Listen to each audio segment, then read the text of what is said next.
다음 순서로는 현대자동차 전략소재연구실의 이종국 상무님께서 나오셔서 자동차 산업의 탄소 중립과 전과정 평가, 공급망 관리의 중요성에 대해서 발제해 주시겠습니다. 박수로 환영해 주시기 바랍니다.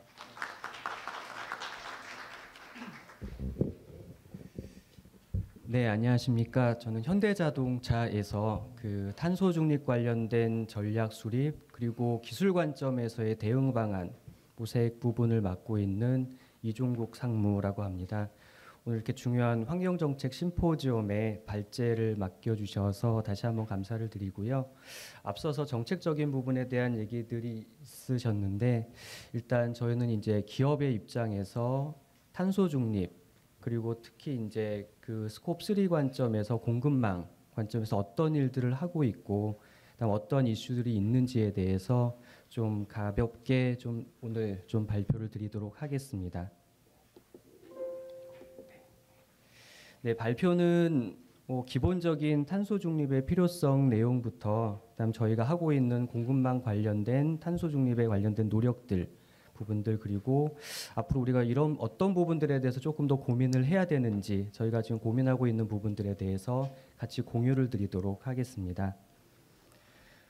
많이 보신 자료라 간단히 넘어가도 될 것 같은데요. 이제는 그 누구도 우리 지금 지구의 온난화하고 그다음에 온실가스의 상관성이 없다라고 얘기하시는 분은 이제 아마 거의 없을 겁니다. 결국 지금 지구의 그 온난화를 막기 위해서는 저희가 온실가스 배출을 저감을 해야 되고, 그래야지만 우리가 앞으로도 이러한 좀 풍족한 삶들을 계속 살아갈 수 있다라고 저희가 생각을 하고 있고요. 따라서 저희는 지금 이 자리에 어떻게 하면 온실가스를 저감할 수 있을까에 대한 부분을 같이 좀 얘기를 하고 있는 것 같습니다. 2015년에 파리 기후 협약이 이제 있은 이후에 우리나라도 두 번 이제 그 NDC라고 하는 탄소 자발적 감축 목표를 발표를 했습니다. 2019년에 한번 발표를 했고요. 그다음 이제 21년에 다시 한번 조금 더 강화된 감축 방안에 대해서 목표에 대해서 저희가 발표를 한 걸로 알고 있습니다. 아울러서 2050년 이제 탄소 중립을 국가 차원에서 선언을 했습니다. 거기에 맞춰서 저희 이제 현대기아자동차, 저희 현대차 그룹도 그보다 이제 5년 앞서서 2045년까지 이제 탄소 중립을 하겠다라는 선언을 했고요. 그에 맞춰가지고 이제 저희와 같은 조직이 만들어져서 이것들을 어떻게 정말 실질적으로 구현할 수 있을지에 대한 노력들을 진행을 하고 있습니다. 근데 이 부분이 상당히 쉽지는 않을 것 같습니다. 이 그래프 오른쪽에 보시듯이 저희가 2021년 제시한 목표를 보면 2030년까지 2018년 피크치 대비해서 이제 탄소 배출량을 약 40% 줄여야 되는 상황이고요.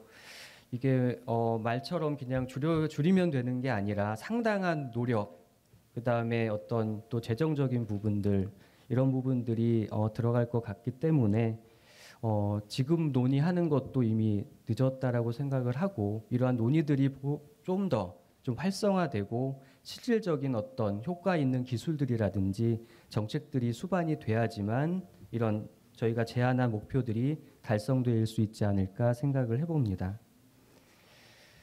기업의 입장에서 보면 그렇습니다. 이미 스코프 1이나 2 같은 경우는 법규로서 저희한테 다가오고 있습니다. 즉 저희 기업이 이제 생산 활동을 하면서 발생되는 어떤 탄소 배출에 대한 부분이라든지 어떤 기업 활동을 하기 위해 필요한 에너지, 그러니까 스코프 2가 되겠는데요. 이러한 부분들에 대해서는 법규들이 점점 만들어지고 있고 규제들이 강화되고 있기 때문에 당연히 이제 이러한 활동들을 하지 않으면 기업의 어떤 경쟁력이라든지 기업 활동 자체가 어려울 수 있습니다. 하지만 이제 이 부분도 스코프 1, 2를 맞추는 것도 부담스러운데, 이제 그 상황에서 최근에 이제 스코프 3에 대한 이제 압력들이 점점 가중이 되고 있습니다. 특히 ESG 평가라든지, 그 다음에 이제 NGO 측에서 어떤 기업 경제 활동에 있어서 간접적으로 발생하는 영역들, 그 중에 어떤 그런 것들을 또 카테고리화해서 제시하도록 하고, 어떤 기업의 어떤 경쟁력이라든지 어떤 투자에 있어서 그런 것들을 어떤 결정하는 중요한 요소로 보고 있기 때문에 스코프 3에 대한 부분들도 저희가 간과해서는 안 되는 상황이고요. 이 스코프 3를 좀 보면 그 중에 그 앞으로 이제 공급망과 연결되는 부분, 또 LCA와 연결되는 부분으로 그 부품에 대한 부분들, 저희 뭐 현대자동차 같은 경우는 저희는 자동차를 제조하는 기업이기 때문에 그 자동차를 만드는데 들어가는 어떤 부품이라든지 또 소재들은 티어 1, 2, 3로부터 저희가 또 구매를 해서 공급을 받아서 제작을 해야 되는 상황입니다. 근데 이렇게 이제 또 외부로부터 가져오는 부품, 또 저희가 어떤 공장을 가동할 때 필요한 어떤 고정 자산들, 이러한 부분들에 있어서도 탄소의 배출 관련된 부분들을 저희가 고려를 하고 그 부분에 있어서도 탄소 배출을 저감하는 방안들을 찾아야 되기 때문에 이 스코프 3에 대한 부분들도 점차 그 중요성이 강조되고 있다고 볼 수 있겠습니다. 제품에 대한 부분들, 이전에는 어떻게 보면 기업 단위의 규제들이 먼저 나왔었죠. 뭐 여기 보시면 2015년에 이제 탄소 배출권 거래제 같은 이런 부분들은 이제 기업 단위로 탄소 배출량을 규제하는 정책이었다면, 아까도 나왔던 뭐 탄소 국경 조정 제도라든지 뭐 배터리 레귤레이션이라든지 이제 2023년부터 철강제 같은데 CBAM이라고 하는 이런 제도를 통해서 이제 제품 단위로 탄소 배출에 대한 규제들이 점차 강조되고 강화되고 있고 규제들이 점점 많이 나오고 있습니다. 근데 저희가 2045년 현대차 입장에서는 2045년 탄소 중립을 실현하고 그 다음에 우리나라가 2050년 탄소 중립을 실현하기 위해서는 사실 이러한 규제들이 지금으로서는 규제로 느껴질 수 있겠지만 결국 이러한 규제들이 요구하는 조건들을 만족시켜 가야지만 결국 저희가 2045년, 2050년에 탄소 중립을 달성할 수가 있습니다. 따라서 필연적으로 저희는 이제 이런 규제들을 대응하는 걸 1차적인 목표로 저희가 탄소 배출에 저감할 수 있는 기술들을 개발하고 대응을 할 필요가 있습니다. 그러면 사실 처음에 저희가 이제 탄소 중립이라는 그 키워드를 그 회사 안에서 논의할 때 가장 이제 기본이 됐던 게 탄소 배출을 어떻게 그러면 계산할 거냐라는 부분이었고요.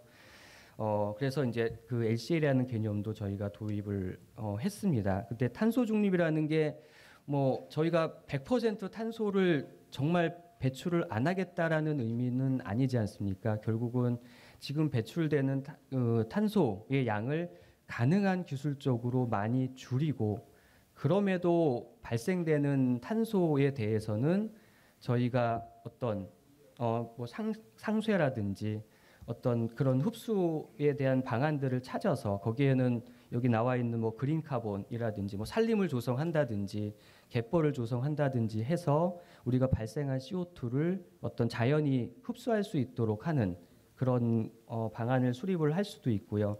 또는 배출된 CO2를 저희가 다시 흡수해서 뭐 저장을 할 수도 있고 어떤 새로운 물질이나 연료로 만들어서 우리가 다시 활용하는 그런 쪽으로 사용을 할 수 있는데, 물론 그러면 이제 배출한 CO2를 일단 배출하고 뭐 그걸 다시 흡수를 하던 상쇄를 하면 되지 않겠느냐라는 얘기를 할 수도 있지만, 그것보다는 기본적으로는 탄소 배출을 최소화하는 게 비용적으로든 아니면 또 우리가 지향하는 어떤 지구의 어떤 미래를 위해서는 중요하다라고 생각을 합니다. 그래서 탄소 배출 저감에 대한 부분들에 대한 많은 고민을 하고 있습니다. 사실 공급망을 이제 그 스코프 3에서 공급망에 대한 부분들을 규제하는 게 어떻게 보면 당연할 수도 있습니다. 여기 왼쪽에 간단히 설명을 드렸지만 사실 한 기업이 어떤 그 탄소 배출에 대한 규제에 있어서 그 기업 내에서 어떤 발생하는 탄소 배출로 어떤 바운더리를 한정한다면 그러니까 탄소를 많이 배출하는 그 공정을 그 기업 밖에 별도의 어떤 부분으로 이제 관리 범위 밖으로 빼서 기업 활동을 할 수 있는 그런 여지가 있습니다. 뭐 이런 것들을 이제 뭐 그린워싱이라고도 할 수 있는데요. 이런 것들을 방지하기 위해서라도 당연히 어떤 공급망에 대한 부분도 포함을 시키는 게 맞다라고 생각을 합니다. 근데 저희 이제 현대차만 보면 사실 저희가 관리하고 있는 티어 1만 해도 거의 400여 개의 기업에 달합니다. 이제 그것도 해외는 제외하고 국내만 한정했을 때. 근데 저희가 뭐 티어 1만 관리하는 게 아니라 앞으로는 티어 2, 티어 3 이렇게 쭉 나가야 되는데요. 그러다 보면 저희가 관리해야 되는 또 이제 같이 어떻게 보면 탄소 중립을 하기 위해서 함께 가야 되는 기업들이 기하급수적으로 늘 수밖에 없고 이러한 부분들을 그러면 어떻게 잘 관리할 수 있을까라는 게 사실 상당히 어려운 부분이 될 수 있을 것 같습니다. 글로벌리 자동차 업체들이 우선 현재도 이제 이러한 공급망의 어떤 탄소 중립이 중요하기 때문에 이러한 차원에서 티어 1, 2, 3 이런 이제 공급망에 다양한 요구들을 하고 있습니다. 뭐 LCA 결과에 대해서 요청을 한다든지 그다음에 어떤 탄소 배출을 저감할 수 있는 재활용이나 친환경 소재를 많이 써줄 것을 요구한다든지 또는 어떤 그 제품을 만드는 데 있어서 들어가는 에너지를 어떤 친환경 재생에너지로 사용하도록 요구를 한다든지 그거에 대한 현황을 요구하고 또 개선에 대한 방안들을 요구하고 이런 부분들을 이미 시작을 하고 있고요. 하지만 이제 이런 것들이 되려면 사실 그런 자료들을 제공할 수 있는 역량들이 공급사가 돼 있어야 되는데 사실 국내의 경우는 그런 부분들이 아직은 좀 준비가 안 돼 있는 상황입니다. 사실 그 탄소 배출량을 이제 저희 현대차 같은 경우에 이제 산정하는데 가장 쉬운 방법은 결국 그 공급망에서 나오는 탄소 배출량들을 서메이션하면 가장 쉽습니다. 그래서 이제 LCA 같은 것들을 보더라도 티어 1, 티어 1은 티어 2의 탄소 배출량을 썸하면 되고요. 티어 2는 다시 티어 3에 있는 탄소 배출량을 썸하면 되고 OEM 같은 경우는 티어 1에서 나온 그러니까 계산한 탄소 배출량들을 서메이션하면 거기에 이제 그 저희 OEM의 사업장에서 나오는 배출량 정도만 이제 합하면 저희 이제 현대차 그룹이 어떻게 보면 발생시키는 탄소의 양을 계산을 할 수가 있는데 결국 이 티어 1, 티어 2, 티어 3가 제공하는 계산하는 탄소 배출량에 대한 어떤 그러니까 정확성을 어떻게 우리가 담보할 거냐라는 부분이 상당히 중요한 이슈가 되고 있습니다. 또 하나는 그 결국은 보면 그러니까 스코프 3에 해당하는 탄소 배출량 중에서 또 제품 단위의 어떤 LCA와 오버랩되는 부분들이 상당히 많습니다. 결국 저희가 제품 단위의 LCA 어떤 탄소 배출 규제에 대응을 하기 위해서라도 결국 스코프 3에 대한 부분들에 대해서 저희가 기본적으로는 관여를 해야 되고요. 그렇기 때문에 제품 LCA 그다음에 어떤 공급망에 대한 부분들, 스코프 3에 대한 부분들이 서로 잘 연결이 돼 있고 같이 어떻게 보면 가야 되는 부분이라고 할 수 있겠습니다. LCA는 뭐 여기 많은 전문가분들이 계시지만 기본적인 방법론은 사실 그 ISO의 표준이 나와 있습니다. 나와 있지만 사실 이 부분들을 우리가 어떻게 이제 채용해서 어떤 제품군에 맞춰서 어떤 사업장에 맞춰서 좀 잘 활용할 건지에 대한 부분들은 또 기업마다 고민하는 부분들이 상당히 다양할 것 같고요. 저희도 나름대로 이 LCA에 대한 방법론들을 어떻게 어떤 기업 안에서 체계화하고 또 그 공급망이 잘 활용할 수 있게 할 건지에 대한 고민들을 사실은 하고 있습니다. 조금 더 구체적으로 말씀을 드리면 그 자동차사에 있어서 LCA를 계산하는 데는 이렇게 다양한 부분들이 다 포함이 됩니다. 결국은 자동차에 들어가는 원소재, 그 다음에 부품 이런 것들이 어떻게 만들어지고 어떻게 운송되고 그렇게 운송된 부품이나 소재들이 어떻게 차량으로 제조되고 그 다음에 저희가 만든 차들이 실질적으로 소비자들이 또 운행하는 과정에서 결국은 뭐 가솔린이나 디젤 같은 연료를 쓴다라면 바로 배출가스에서 CO2가 발생을 하게 될 거고요.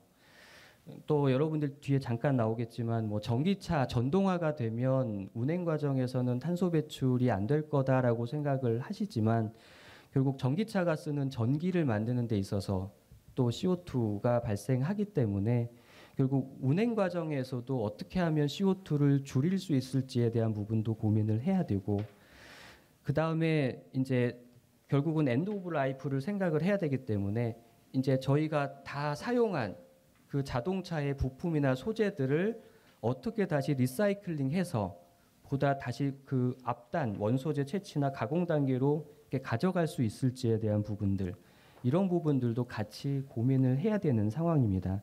특히 이 중에 이제 넘버 1, 넘버 2라고 해놓은 이 부분들이 특히 이제 공급망 쪽과도 긴밀하게 연결이 돼 있는 부분들이라 상당히 중요하고요.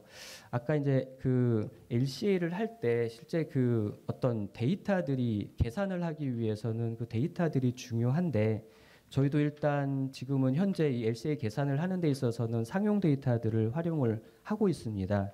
근데 결국 이러한 부분들이 기업 간의 경쟁이 되려면 이 데이터들에 있어서 기업에 있어서 아니면 소재별 뭐 어떤 제조 공정에 따라서 차별성을 분명히 가져가게 만들어야 되고요. 그 차별성끼리 경쟁을 하게 해야 된다라고 생각을 합니다. 즉 동일한 부품을 만들고 거기에 동일한 공정을 쓰더라도 그 공정 안에 들어가는 에너지를 어떤 걸 쓰고 그 공정을 얼마나 에너지 효율적으로 가져가느냐에 따라서 실질적으로 똑같은 제품을 만드는 데 있어서 배출되는 탄소의 양은 기업마다 그러니까 공급사마다 차별화를 가져갈 수 있을 것 같고요. 그 차별화된 그 CO2 배출량을 각각의 데이터로 만들어서 결국 저희는 이제 프라이머리 데이터라고 하는 그 데이터들을 이용해서 저희가 LCA를 계산을 하면 지금은 자동차사가 어떤 소재나 어떤 부품을 공급하는 공급사를 선정할 때 뭐 물론 당연히 가격적인 측면, 그 다음에 어떤 성능 특성적인 측면 이런 것들을 따지지만 거기에 플러스해서 이 부품이나 소재를 만드는데 CO2를 얼마만큼 적게 배출했느냐도 어떻게 보면 저희가 어떤 공급사를 선정하는 데 있어서 어떤 중요한 하나의 포인트로 가져갈 수 있을 거다라고 생각을 하고요. 결국 탄소 중립을 조금 더 강화시키기 위해서는 기업 간의 경쟁을 가져가게 해야 되고 그런 기업 간의 경쟁을 가져갈 수 있게끔 하기 위해서는 그런 공급사들이 어떤 LCA 관점에서 본인들이 생산하는 소재나 제품에 대해서 탄소 배출량을 계산할 수 있는 능력들을 저희가 확보를 시켜줘야 되고 그걸 기반으로 해서 데이터들을 만들어서 이제 OEM에 제공할 수 있게끔 하는 게 중요하다라고 볼 수가 있겠습니다. 저희가 실질적으로 그 내연기관하고 전기차하고 이제 연료전지차, 뭐 차종은 구체적으로 명시는 못하지만 대표적인 차종에 대해서 이제 LCA 계산을 한번 해봤습니다. 보시면 이제 이 노란색 부분이 실제로 이제 운행 과정에서 배출되는 CO2 양이고요. 뭐 여러분들이 뭐 당연히 생각하시듯이 내연기관 같은 경우에 이제 대부분의 CO2가 운행 과정에서 배출된다고 보시면 되겠습니다.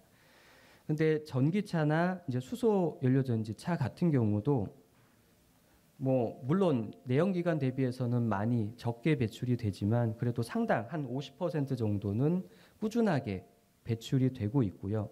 근데 여기서 하나 보셔야 주목해야 될 게 내연기관 대비해서 전기차나 연료전지차로 갈수록 원소재 채취나 가공, 그러니까 서플라이 체인에서 실제로 제품이 생산되는 과정에서는 오히려 CO2가 많이 배출된다라는 부분을 좀 보실 수가 있습니다. 따라서 이제 공급망에 대한 LCA 관리가 어떻게 보면 저희가 전동화를 가면서 더 중요해질 수밖에 없고요. 이 부분을 어떻게 줄일 거냐라는 부분이 상당히 저희 OEM으로서는 중요한 이슈라고 볼 수가 있겠습니다.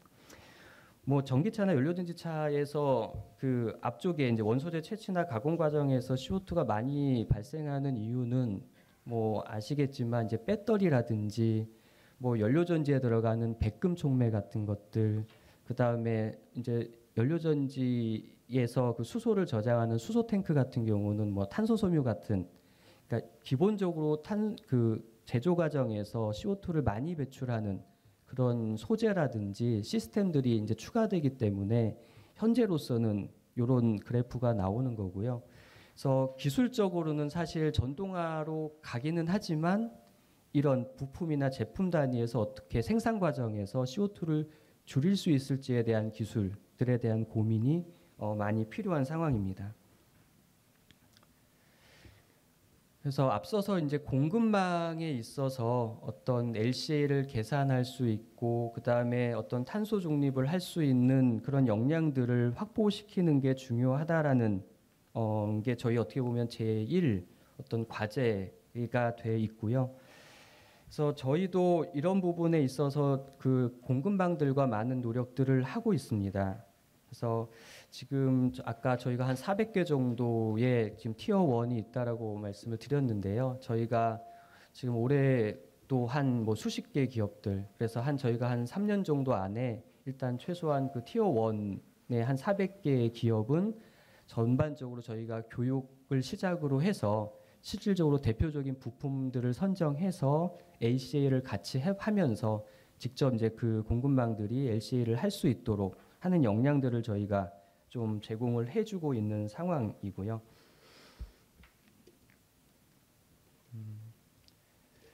또 하나가 결국은 이제 데이터에 대한 부분이고 그 다음에 이제 공급망에 대한 투명성이라는 부분들도 약간 글로벌리 이슈가 되고 있는 것 같습니다. 그래서 지금 독일 정부 같은 경우는 유럽에 이제 카타나 X라는 이런 어떤 시스템을 지금 이제 구축을 하고 있고 유럽에 있는 소재사라든지 아니면 북미의 자동차 메이커, 뭐 유럽에 있는 자동차 메이커들이 여기에 이제 요 시스템 만드는데 좀 참여를 하고 있는데 결국 어떤 하나의 어떤 서플라이 체인을 이제 어떻게 보면 그 전산화를 해서 이 안에서 모든 정보들이 이제 공유되고 물론 어떻게 보면 보안은 필요하겠지만 보안이 담보된 상황에서 공유하고 이 시스템을 이용해서 결국 탄소 배출량에 대한 부분까지 추적할 수 있도록 관리하는 시스템을 현재 구축을 하고 있다라고 합니다. 이 부분은 뭐 요번에 얼마 전에 있었던 그 하노버 그 박람회에서도 요 카테나 X에 대한 시연이 있었고요. 그래서 저희 쪽에서도 저기 가서 요거에 대해서는 좀 확인을 하고 왔습니다. 그 부분들을 저희가 좀 내부적으로 고민을 하고 우리는 어떻게 대응할지에 대한 부분도 앞으로 좀 생각을 할 예정이고요. 근데 요게 아니더라도 저희 현대차도 요거에 유사한 시스템 저희는 이제 가칭 탄소 디지털 플랫폼이라고 하는 시스템을 현재 구축 중에 있습니다. 여기에는 이제 공급망들이 다 참여를 해서 각자의 어떤 탄소 배출 관련된 데이터들을 집어넣고 그 데이터들을 기반으로 이제 현대자동차가 생산하는 자동차의 어떤 탄소 배출량들을 산정을 할 수가 있고요. 그걸 기반으로 우리가 과연 2045년 탄소 중립을 할 수 있는지 없는지에 대한 부분도 판단을 하고 어떤 부분을 더 보완해야 되는지에 대해서는 이제 개발자들한테 어떻게 보면 레퍼런스로 활용할 수 있게끔 하는 어떻게 보면 좀 탄소 어떤 중립 관점에서 통합 플랫폼이라고 보시면 될 것 같고요. 내부적으로도 이런 것들을 저희는 지금 개발을 하고 있고 그 다음에 이제 카타나 X 같은 외부의 시스템들은 저희가 또 어떻게 활용을 해야만 하는지 이런 부분들도 같이 검토를 하고 있습니다. 네. 그래서 그 시스템에 대해서 조금 더 구체적으로 말씀을 드리면 이 시스템은 결국 그 스콥 1, 2, 3에 대한 탄소 배출량을 종합적으로 저희가 수집을 하게 될 겁니다. 하게 되고 그 다음에 이제 현대기아 당사에서 제조 과정에서 나오는 어떤 탄소 배출에 대한 부분들도 종합이 될 거고요. 그 다음에 그 외에 이제 그 실제로 그 저희가 만든 제품이 어떤 운행 과정이라든지 아니면 이제 엔드 오브 라이프에서 다시 폐기되고 재활용되는 과정에서 나오는 어떤 탄소 배출량까지를 종합을 하게 되고요. 그다음에 그 제품에 포함되지 않는 아까 스콥 3에서 제품 내에 있었던 일부 영역들에 대한 부분들도 다 포함을 해서 결국은 이런 것들이 종합되면 기업 단위의 탄소 배출량을 이 시스템 안에서 이제 한눈에 볼 수 있도록 하고 결국 이 시스템이 바탕이 되면 그 현대기아 자동차의 탄소 중립 전략들을 이제 계속 수정 보완해 나갈 수 있고, 그 다음에 어떤 부분들에 대해서 기술적으로 더 뒷받침이 돼야 되는지에 대해서 어떤 대응 방안에 대한 부분까지 같이 모색을 해볼 수 있을 걸로 기대를 하고 있습니다. 이 부분은 저희가 한 2024년까지 일단 좀 초기 버전을 좀 만들 예정이고요. 실제 저희가 차량 개발 과정에서는 한 2026년부터는 이 시스템을 좀 실제 도입을 해서 당사가 개발하는 차에는 탄소 배출 관점에서도 중요한 목표들을 제시하고 그 목표들을 구현한 차량들이 소비자에게 공급될 수 있도록 할 예정입니다. 네. 아울러서 사실 그러니까 요건 이제 뭐 탄소 배출에 그러니까 저희 어떤 기업만의 어떤 노력으로는 좀 달성하기 어려운 부분들이 있습니다. 결국 저희 차를 활용하시는 이제 소비자분들도 조금 더 친환경적으로 그 차량들을 좀 사용을 해주셔야 되는, 연비 운전을 해주신다든지 좀 소모품을 적기적재 잘 관리를 해주셔서 어떤 그 실제로 이 사용 연령 대비해서 빠르게 뭐 폐차가 된다든지 이러지 않게 해주시는 좀 노력이 필요할 거고요. 하나 고민은 그런 겁니다. 저희가 우리나라보다 5년 먼저 탄소 중립을 하겠다라고 선언을 했는데 사실 에너지 부분에 있어서 상당히 어려움이 있을 걸로 생각을 합니다. 결국 이 에너지 부분에 있어서 어떻게 뭐 아리백을 쓰던 아니면 뭐 CO2가 안 나오는 어떤 새로운 개념의 어떤 뭐 에너지를 우리가 가져다 쓴다라고는 하지만 결국 국가의 어떤 전력 공급망 그 정책하고도 연계를 안 시킬 수는 없는 부분이라 이런 부분들에 있어서도 좀 국가적으로 적극적인 어떤 탄소 중립 관점에서 에너지 중립 관점에서의 좀 그런 정책들이 좀 공격적으로 수행이 되면 좋겠다라는 좀 바람이 있습니다. 네, 좀 요약을 드리면 결국 앞서서 좀 다 말씀을 드렸던 부분인데요. 이제는 뭐 탄소 배출량의 산정이라든지 또 이런 부분들이 어떤 제품, 그다음에 기업의 경쟁력에 있어서는 상당히 중요한 부분이 됐고 결국 이를 위해서는 결국 공급망의 어떤 그 역량들 그리고 거기서 적합한 데이터들을 만들어내는 부분 자체적으로 탄소 배출을 저감할 수 있는 노력들의 수행 이런 부분이 상당히 중요하다라는 부분이 있습니다. 그래서 관련해서 현대차도 공급망의 어떤 탄소 중립을 위해서 많은 노력들을 하고 있고요. 앞으로 저희가 차량 개발하는 데 있어서도 이러한 목표치를 반영해서 저희가 목표로 한 2045년 현대차 그룹 탄소 중립을 꼭 실현할 수 있도록 계속 많은 노력들을 하겠다는 다짐을 다시 한번 말씀을 드리면서 네, 발표를 가능하겠습니다. 네, 말씀 감사합니다.